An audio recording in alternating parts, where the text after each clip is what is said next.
Good morning. It's Monday, the 8th of January, and this is Govindraj Ethiraj coming to you from Mumbai, India's financial capital. Our top stories and themes for the day: the markets to focus on third quarter numbers with tech companies under the microscope. Consumers head back to physical stores to get a feel for cooler gadgets and also find finance for them. Ford Motors returns to India once again. And more airlines are grounding the Boeing MAX 737-9 following the mid-air blowout of an emergency door.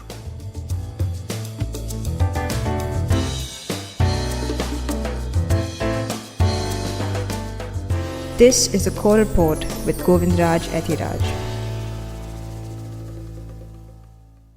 Stock markets get set for results. For many, January 8th usually marks the beginning of the work year as people return from breaks and holidays. When I say January 8th, I mean the first Monday after the first of the year. The markets too have been on a break of sorts, waiting for fresh triggers, which will come largely in the form of third quarter results from Indian companies, particularly tech companies, apart from inflation numbers at the macro level being another factor that people are watching. Some 65 companies, including many leading IT companies, are set to release numbers this week. And on the macro side, consumer price inflation is the number to watch, which will come on January 12th. Last month's retail inflation numbers saw a rise to 5.5%, thanks also to rising food prices. Back in the markets last week, the indices ended slightly lower, with the Nifty ending at 21,710 and the Sensex ending at 72,026. So obviously, most market people would hope that the Nifty would regain 22,000 and the Sensex stay above 72,000. And it's also worth noting that the Sensex closed above 72,000 for the first time. The real estate indices were leading the rest of the pack last week, and we dived into why this was happening on Friday with Gulam Zia of Knight Frank, who pointed out that, among other things, NRIs or non-resident Indians are not the big buyers of property this time, unlike in the past. And then, of course, there's a lot of demand in real estate, and more of that at a later stage. Now, back in the markets, the Securities and Exchange Board of India reiterated its ban on naked short selling, which means selling stock or shares without actually owning them and then buying from the market to complete that sale. SEBI also said that institutional investors cannot day trade and should disclose upfront when they are placing the order whether the transaction is a short sale, while retail investors have been permitted till the end of the trading day to make the same declaration.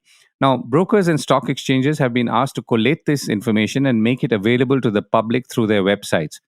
So the move broadly follows the Supreme Court's judgment on petitions seeking a court-monitored investigation into alleged manipulation in stocks of the Adani Group following the Hindenburg research report in January last year. So the Apex Court, that's the Supreme Court, refused this plea but asked the SEBI to investigate whether Indian investors suffered losses from that research agency's actions or if there were short positions taken in the market that went against the law. Now, SEBI's current move appears to be driven by a specific case rather than a broader phenomenon, at least the way I'm reading it here. This appears also, therefore, somewhat restrictive as a policy response, since it should be clear to all participants who is being sought to be protected and the data that led to this view or policy coming into place. Short selling in general, of course, provides liquidity to a market and flows from the simple principle that for every seller, there is a buyer and vice versa. Oil prices and if there was no oil tomorrow. And in our energy segment supported by India Energy Week, last week oil rose thanks to again rising tensions in the Middle East and protests in Libya, which have disrupted supply from local fields there. Meanwhile, US stockpile data is showing large increases in gasoline and diesel inventories, balancing the tensions in the Middle East and the price pressures there. Over the weekend, Brent crude was quoting at around $78.76 or close to $79 a barrel. Elsewhere, in the Red Sea, particularly, shipping giant Maersk, which controls about 1/6 of global container trade, is diverting all container vessels from Red Sea routes to around Africa's Cape of Good Hope for the foreseeable future, while another shipping line, Hapag-Lloyd, had put out increased costs of diverting ships, Reuters has reported. Now, the trip around Africa can add anywhere between 7 to 10 days in journey times and is, of course, more expensive as it requires more fuel and crew time. Roughly 33% of all global container cargo goes through the Suez Canal, and redirecting ships could add some $1 million in extra fuel alone for every trip around Africa, Reuters has computed. French shipping firm CMA CGM, which has also got operations in and to India, said on Friday it has not changed plans announced last month to gradually raise the number of vessels traveling through the Suez Canal. The Core's energy segment was presented by India Energy Week to start on February 6th. Details at indiaenergyweek.com. India forecasts an annual growth rate of 7.3% for the year. Early projections for 23-24 from the National Statistical Office or NSO on Friday have put India at a growth rate of 7.3%, a little higher than what was predicted and projected. The first advance estimates of annual GDP follow last month's increased forecast to 7% from the Reserve Bank of India, up in turn from an earlier estimate of 6.5%, according to Reuters. S&P Global Ratings expects India to remain the fastest growing major economy for the next 3 years. India's economy, if you were to look back a little, grew 7.2% in 22-23 and 8.7% in 21-22. Remember, that's the year that we were coming out of COVID. CRISIL chief economist D.K. Joshi wrote in the Times of India that this calculus implies the second half of this fiscal year will see a slower growth rate of 6.9% compared to the tearing 7.7% in the first half that persuaded analysts to pencil up their own calls for this fiscal. So now, between now and May, the NSO will publish 2 more estimates for this fiscal, including a second advance estimate at the end of this month and a provisional estimate in May considered more reliable. Overall, the economy is robust, says D.K. Joshi, despite agriculture growth having fallen from 4% the last year to a 1.8%, thanks, of course, to the monsoons. Other factors to note are that private consumption at 4.4% is trailing overall GDP growth, and on the other hand, the trend of premiumization is spreading as more people buy more expensive products and services like cars and even houses and real estate. And also, this is, as you know, an election year, so we have only one interim annual budget on February 1st, and we will not have any major announcements, or at least that's usually the case, which will come in turn in July after the new government takes over. So the real budget comes in July this year and not in February. Vietnamese car major VinFast comes to India. While everyone awaits Tesla's formal announcement to enter India with car manufacturing with bated breath, now rumored to happen at a Gujarat Invest Summit next week, Vietnamese electric vehicle VinFast has already announced its manufacturing facility in India. VinFast and Tamil Nadu have agreed to work towards an investment of up to $2 billion with an intended commitment of $500 million for the first 5 years of the project, according to a joint statement reported by Reuters. Construction on this project's electric vehicle and battery manufacturing plans are expected to start this year and generate 3,000 to 3,500 jobs locally, according to that statement. VinFast is a very new company. It was set up only in 2017 and began making electric vehicles 3 years ago and is expanding aggressively overseas.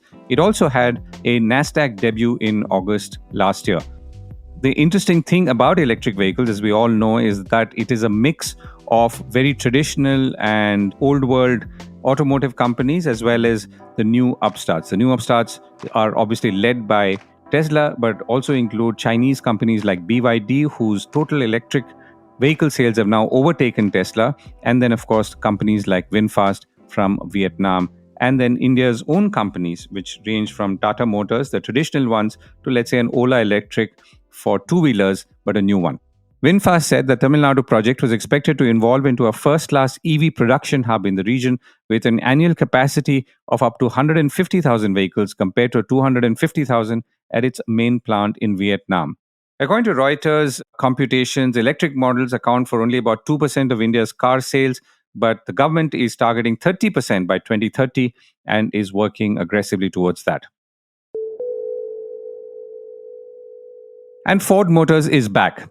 Sticking to cars, Ford Motors of America is apparently coming back to India by bringing back its Endeavour model, contemplating both local assembly in China as well as direct imports. By any stretch, this is a remarkable U-turn for a company like Ford, or for that matter, any company, and that too in such a reasonably short period of time, Ford shut shop in 2021. Autocar Professional magazine reported that Ford has filed a patent in India for the endeavor, listed new job openings, and is now not selling its Chennai plant, which it continues to hold on to. Ford also had a plant in Sanand in Gujarat, which it sold to Tata Motors the year before.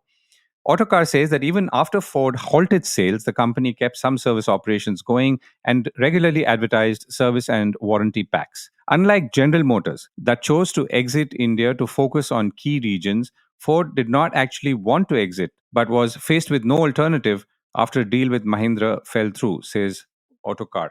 Ford, of course, was in India into the 1950s, after which it shut shop, like many multinationals did around that time or beginning at that time, and went home to return in 1995 in a joint venture with Mahindra, and now this.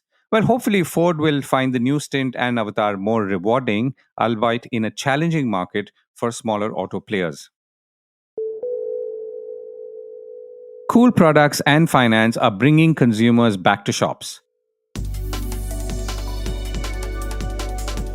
More consumers are returning to physical stores as they purchase both more expensive and more sophisticated gadgets, for example, folding phones, essentially stuff you'd like to feel before you buy.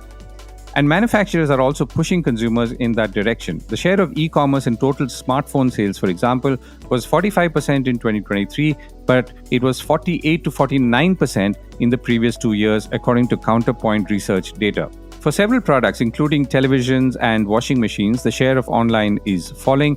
Also, remember that online had grown very fast during COVID because, in many ways, there was no or little options. Manufacturers are also ensuring that there is little or no price difference between online and offline. But a key driver, and this is the interesting part, is financing. If you want to finance your color television or a phone purchase, particularly if it's an expensive one, the manner in which the whole process works, it's way more effective to do it in store. And quite likely, it will not even happen at all in that form online. So if you want to buy something expensive, particularly in the gadget category, and if you want to finance it, it's quite likely that you will head to the store in the first place or to start with. I caught up with Tarun Pathak, research director at Counterpoint Technology Market Research based in Delhi, and I began by asking him how and why consumers were coming back to offline and physical purchases of goods. So if we look back over the years, the retail has changed significantly. Like I'm talking more from the decade perspective. I think the first decade, 2005 till 2015, it was all driven by FMCG brands, kind of retail network. And that's mostly the model that was adopted. And then while we transitioned from 3G to 4G, predominantly a new kind of retail came into picture, which was like online, right? People were getting more into online, and that was another decade, or let's say 7 8 years, like 2014 till now. But now interesting thing is we have seen shift towards offline again, at least from the consumer electronics perspective, more specifically into smartphones. And we are looking into a couple of reasons why this shift is happening. Predominantly one reason that is coming out is people are buying smartphones that are more expensive, and if they are spending more, they would like to have a look and feel of the product before buying it. Earlier, the average selling price of a smartphone used to be $150, or let's say $180.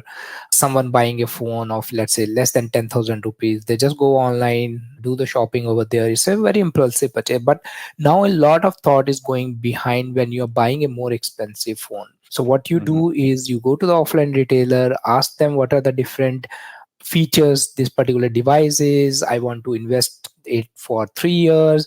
You ask all sort of questions, you read the reviews online, everything, and then you take a call like I should buy it online or offline. And people were earlier doing this as well, but they end up buying online. But now what is happening is there are two additional, you can say, factors that came into picture. One is the financing. For example, people who do not want to spend entire amount in one go, they are opting for financing. And financing is a very easy way to do if you are going from the offline perspective, because you are more informed. You are more informed of how much you have to pay during the entire life cycle. And then you have a lot of financing offers came into picture, like for example Samsung Finance have done really well, which worked for them in the offline retail. And the second factor that came into picture is when consumers are buying this device, they are figuring out all possible ways to basically reduce the upfront price of the phone. So what they are doing is they are picking up the phones which are older, which were earlier drawn, and bringing it to the offline retailer and say, hey, can you take this back and give me Right. Yeah. best value you can give me for this device and reduce it from this. But you can't do that in a very seamless way in online. Okay. A And I lot think of this is people, something you yeah, had told me earlier as well. And I think this whole when we talked about the popularity of used phones. yeah, The other two things that you've also alluded is the OEM push, which means the right, manufacturers themselves are pushing, and the correct. premiumization. So the manufacturer push, I'm guessing or sensing now that you say it, is because the ability to bundle finance, which I guess is Hmm. better done or more easily done face to Hmm. face in person. But Right, how does premiumization play a role? Which means I'm assuming it means if it's more expensive and more premium. right. But why does that mean that people would necessarily do this offline? Very important question. So why this is happening? So earlier, I think we as a users are transitioning from different phases. So the previous phase was more about numbers, was more about specifications. I need 6 gigabit RAM. I need like 256 memory, like 108 megapixel camera. Everything was more on numbers. Now, what is happening in the smartphones, as we already know that the hardware innovation is somehow hitting the plateau. Now you'll find phones placed on the similar price buckets. You'll see more or less the specifications are same. There are hardly anything you can do out of the box to make it very differentiated from your competitor. So Hmm. in the past 2 years, there is a lot of focus that have arrived on the look and feel of the product, which we define in a tech way as CMF, color, material, and finish. That's why you have seen the players like Vivo introducing the color changing on their phones. Yesterday, Xiaomi launched their Redmi Note 13 Pro Plus, and they have this vegan leather finish. You have Motorola introducing the same last year and beautiful colors. So, what these brands are doing is they are focusing a lot now on the color, material, and finish. And what that does mean is if you are coming and seeing and holding that device in your hand, the impression will be a lot different than what you are seeing on the internet. So even the OEMs want people to go and play with those devices, because that will make them differentiated more on the Right. look and feel. The other thing is introduction of the different form factors. We will have foldables getting mainstream in coming years, right? And the real essence of foldables actually comes when you go and play with the device. You can look at online, you can see, okay, it folds, you can do multitasking, you can do a lot of other things. But when you really hold the device, you see, okay, how this entirely pans out. Is it too bulky or it is not, or how? So I think we are entering into this mainstream like premiumization thing in India. But obviously India is quite vast. There is premiumization trend is happening, but there are a lot of other trends that are happening into the entry tier, mid tier, and the premium as well. So these are one of the reasons why this is shifting more towards the offline. And then the third reason could be like you can now bundle a lot of things. You have smart things like, for example, TWS watches. You can bundle it, which you could not have done earlier. I still remember LG used to bundle a bit of smartphones with the TVs like earlier in US, and so those kind of bundling opportunities are with the retailers now, and hence people think they're trying to basically sweeten the deal in the offline Right. space. Okay. So apart from these factors, that okay, we have more interesting, colorful, and foldable or other kinds of shape shifting devices for which you have to come and feel it to buy it and so on. So that is one point of view that I have to bring you in front of me to convince you and so on. But from the Correct. other side, I mean, is it for, let's say, the seller, that is, whether it's a department store or chain or e commerce, what's the value kind of, I mean, or rather, what is the margin variation? Like, for example, for a Samsung to sell the same product, all other Mhm. factors being constant on online versus something a Samsung will sell, let's say, offline via a chain of stores or an individual Yeah. store. Yeah, so obviously in the offline you have overhead expenses, brick and mortar, capex, everything related to that. You need to figure in the price of the phone and add like in-shop promoters and other fixed and the variable expenses. So obviously that part is there. So the entire smartphone segment is actually the game of couple of percentages when we say Mm, margin. So it doesn't vary in a big way. Maybe mm, the difference between the saving online and offline, it can give you a delta of 3 percentage points or so.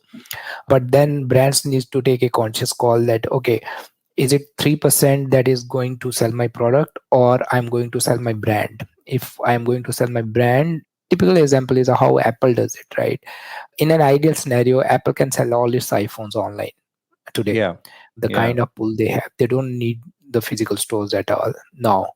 But the reason they still go and focus a lot on the physical stores is because you need to tell people about the entire brand ecosystem approach. They want to control the end-to-end experience from the consumer point, get them more aware about the other products and services. And this thing is missing in the Android camp. But now with the tech transition and everything, with the every brand is going into the AIoT sphere, AIoT field. So I think it becomes even important for them. So we are not saying like online will completely disappear. The delta, or I'll say like the percentage contribution for online has always been the dominant one in favor of, like during the festive season it goes as high as 60%, and non-festive season it is close to like 45-44%. That numbers will change. We are expecting a bit, couple of percentages point in favor of offline, but these are the trends that are supporting that. So it remains to be seen how, because online players will also keep giving a strong pull, like for the user. Like I say, people can still go have a look and feel of the product, but then sweeten the deal, go and purchase right. online. Thank you so much for joining Yeah, me. thank you so much. I'll be a pleasure. More Boeing 737s are being grounded. More Boeing Company 737 MAX 9 aircraft are being grounded around the world for inspections after a fuselage section on a brand new Alaska Airlines jet blew out during flight. Alaska Air has kept its fleet of 65 737 MAX 9s on the ground following the incident on January 5th, while United Airlines, the model's top operator, followed suit with some jets, according to Bloomberg. Then the Federal Aviation Administration in the United States has ordered a temporary grounding of 171 planes, and thanks to which many other airlines and countries are following suit, including Panama and Aeromexico. And then the Federal Aviation Administration in the United States ordered a temporary grounding of 171 planes, triggering a similar response, which is now spreading across airlines and aviation authorities. Bloomberg said the 737 MAX is by far Boeing's most popular aircraft and its biggest source of revenue. This particular 737 variant can carry up to 220 passengers, 10 more than the MAX 8. Flight 1282 was carrying 171 passengers and 6 crew from Portland to Ontario and California on January 5th when the crew reported a pressurization issue. A rear left part of the fuselage had blown out, leaving the hole resembling the opening for a door. The aircraft returned to Portland after about 20 minutes of takeoff, having reached an altitude of about 16,000 feet, says Bloomberg. Video footage, which went viral, showed the aircraft landing in darkness with passengers seated close to that big hole. Nobody was seriously injured. That's it from me for today. Have a great day ahead.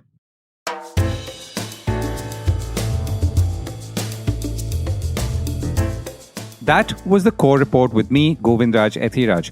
Do stay connected with more of our coverage at the Core. You can check out our website or sign up to our newsletter for our exclusive stories, one in-depth feature a day on www.thecore.in. Do also track us on LinkedIn, where we usually post synopses or extracts of our top stories and interviews.